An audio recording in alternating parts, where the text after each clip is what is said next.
मासूम बहू घमंडी सास। घमंडी और सख्त हृदय वाली पुष्पा 92 वर्षीय अपनी सास विमला पर बहुत जुल्म करती थी। ससुर के गुजर जाने के बाद से पुष्पा ने अपनी सास विमला का जानवरों से भी बदतर हाल कर दिया था। वो उसकी गिनती घर के नौकरों में करती, उसे अलग थाली में खाना देती, रहने के लिए अलग छोटा सा कमरा। ये सब देख पुष्पा के पति आलोक को बेहद दुख होता, लेकिन वे चाह कर भी ना कुछ कह पाते ना कुछ कर पाते। एक तरफ उसकी 92 वर्षीय वृद्ध माँ थी, तो दूसरी तरफ उसकी धर्मपत्नी। वो करता भी तो क्या करता, वो असमंजस में पड़ गया था। तभी एक दिन पुष्पा अपने पति आलोक से कहती है, सुनो जी, मैं सोच रही थी क्यों ना अपने बेटे राहुल की भी शादी करा दे। देखो ना, घर का सारा काम मुझे अकेले करना पड़ता है और वो बुढ़िया की देख रेख भी मुझे ही करनी पड़ती है। मुझसे नहीं होता ये सब। ठीक है, हम राहुल के लिए लड़के देखना शुरू करते हैं। वैसे भी अब उसकी उम्र हो चुकी है। पुष्पा राहुल की शादी के बारे में सोचकर मन ही मन खुश होने लगती है। दरअसल पुष्पा अपने लिए एक ऐसी बहू की तलाश में है जो गाय से भी ज्यादा सीधी और कोयल से भी ज्यादा मीठी हो। बहुत ढूंढने और जांच परखने के बाद देविका के साथ आखिरकार उसकी तलाश पूरी होती है। वो देविका को राहुल के लिए पसंद कर लेती है और एक अच्छा सा मुहूर्त देखकर उनकी शादी करा देती है। ऊंचे संस्कार और सरल स्वभाव वाली देविका ने ससुराल में पहले दिन से ही सबका दिल जीत लिया। वो रोजाना अपने ससुराल में दिन की शुरुआत पूजा पाठ से करती और सबका अच्छे से ख्याल रखती। एक दिन देविका सबके लिए डाइनिंग टेबल पर प्लेट लगाती है। सभी लोग टेबल के पास आकर बैठ जाते हैं। देविका अपनी दादी सास का भी हाथ पकड़कर उन्हें डाइनिंग टेबल पर बिठाती है और उन्हें खाना परोस ही रही होती है कि पुष्पा उसे रोक लेती है। ठहरो देविका। क्या हुआ मम्मी जी? देविका, तुम इस घर में नई हो इसलिए शायद तुम्हें पता नहीं। तुम्हारी दादी सास के लिए अलग थाली है, वो इस थाली में नहीं खाती। देविका मुड़कर विमला की तरफ देखती है और फिर अपनी सास पुष्पा से प्रश्न करती है, लेकिन मम्मी जी, रसोई में तो यही प्लेट थी। तुम यहीं ठहरो, मैं इनके लिए प्लेट लेकर आती हूँ। पुष्पा रसोई में किसी कूड़ेदान की तरह पड़ी प्लास्टिक की प्लेट लेकर आती है और उसी में विमला के लिए खाना लगाती है। जब ये सब देविका देखती है तो वो आश्चर्य में पड़ जाती है और फौरन उठकर रसोई घर से दूसरी प्लास्टिक की प्लेट भी ले आती है।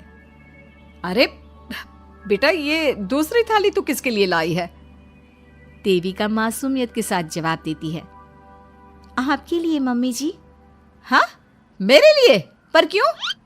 माँ जी, जब आपने अपनी सास यानी मेरी दादी सास को प्लास्टिक की प्लेट में खाना लगाया तो मैं समझ गई कि यह ज़रूर आपके घर की कोई परंपरा होगी, इसलिए मैं आपके लिए भी ये प्लास्टिक की प्लेट ले आई।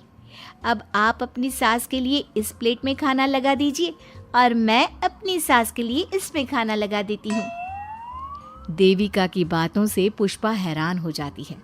वो सोच में पड़ जाती है कि वो अपनी बहू देविका की मासूमियत पर खुश हो या फिर उसकी नासमझी पर दुखी।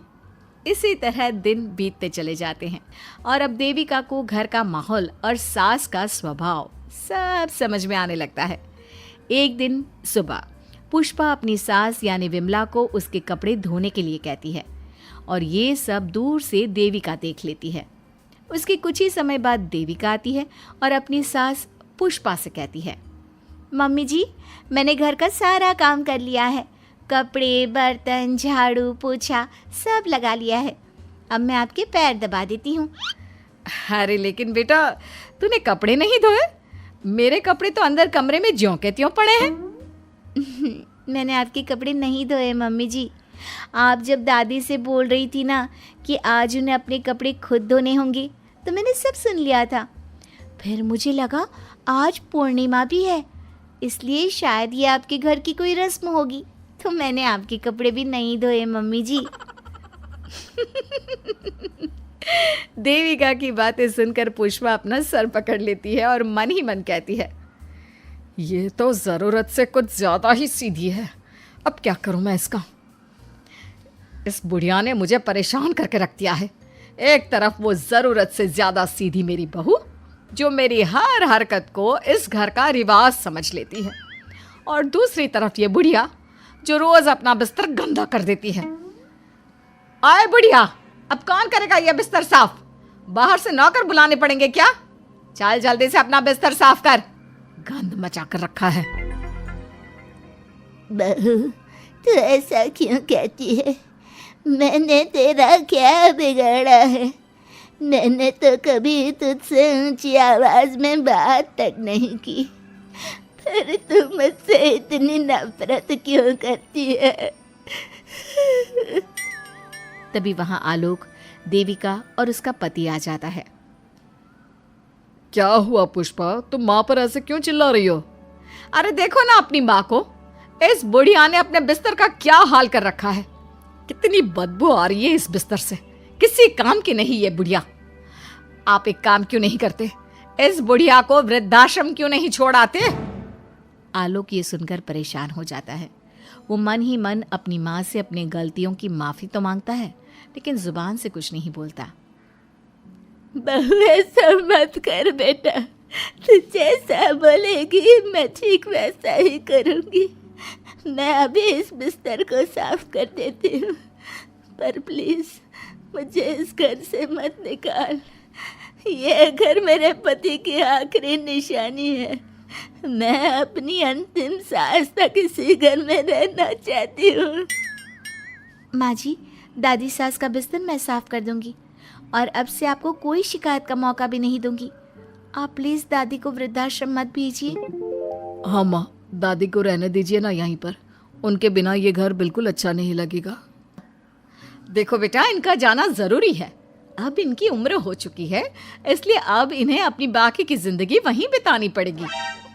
इतने में देविका वहां से चली जाती है और कुछ ही मिनट बाद एक बड़ा सा बैग लेकर वहां पहुंच जाती है।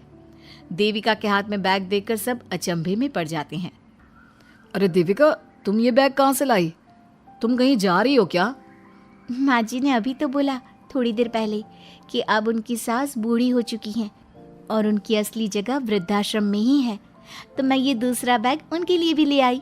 वो क्या है ना, उम्र तो अब मम्मी जी की भी हो चुकी है, कल तो जाना ही है। इससे अच्छा अभी चली जाएंगी तो दादी सास को भी एक सहारा मिल जाएगा। क्या? क्यों बहू, तू मुझे वृद्धाश्रम भेजेगी हैं, अपनी सास को? मम्मी जी, अगर आप इस परंपरा का पालन करेंगी तो मुझे भी तो इस परंपरा का पालन करना पड़ेगा ना। मैं बिल्कुल आपकी तरह बनना चाहती हूँ। मेरी माँ कहा करती थी, ससुराल में बिल्कुल अपनी सास के नक्शे कदम पर ही चलना। जैसा वो करें और जैसा वो रहे, ठीक वैसा ही रहना। तभी मैं एक अच्छी बहू बनने में कामयाब हो पाऊंगी ना सासू माँ। देविका की ये बातें सुनकर पुष्पा की आंखों में आंसू आ जाते हैं। देविका की बातों में उसे मासूमियत के साथ साथ आज बहुत सी चीजें सुनाई देती हैं, जो चीख चीख कर बताती है कि वो आज तक कितना गलत करते आई है। बेटा, तूने तो मेरी आंखें खोल दी। अपने ससुर के देहांत के बाद मैंने न जाने अपनी सास पर कितने अत्याचार किए, उन्हें कितना जलील किया, खरी खोटी सुनाई। आज अगर तू नहीं होती तो मुझे कभी अपनी गलतियों का एहसास तक नहीं होता। देर से ही सही, आपको अच्छे बुरे का एहसास हुआ, यही बहुत बड़ी बात है। मम्मी जी, तो अब आपके सामान का क्या करना है? अरे जाकर इसे मेरे कमरे में रख कर आ जा। अब कोई कहीं नहीं जाएगा, सब यहीं साथ में रहेंगे। बहू, मुझे समझ में नहीं आ रहा मैं तेरा किन शब्दों में धन्यवाद कहूँ। जो चीज़ तूने 2 दिन में पुष्पा को समझा दी, वो मैं बरसों से कहने की हिम्मत तक ना कर सका।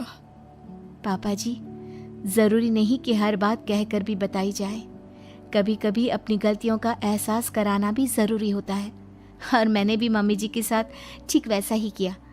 उन्हें उनकी गलतियों का एहसास कराया और देखिए आज सब ठीक हो गया। सच में देविका, तुमने आज हम सबको बहुत बड़ी सीख दी है। अब पुष्पा सुधर जाती है और घर की पूरी जिम्मेदारी देविका को सौंप देती है, और अब उनका परिवार एक सुखी और समृद्ध परिवार की तरह रहने लगता है।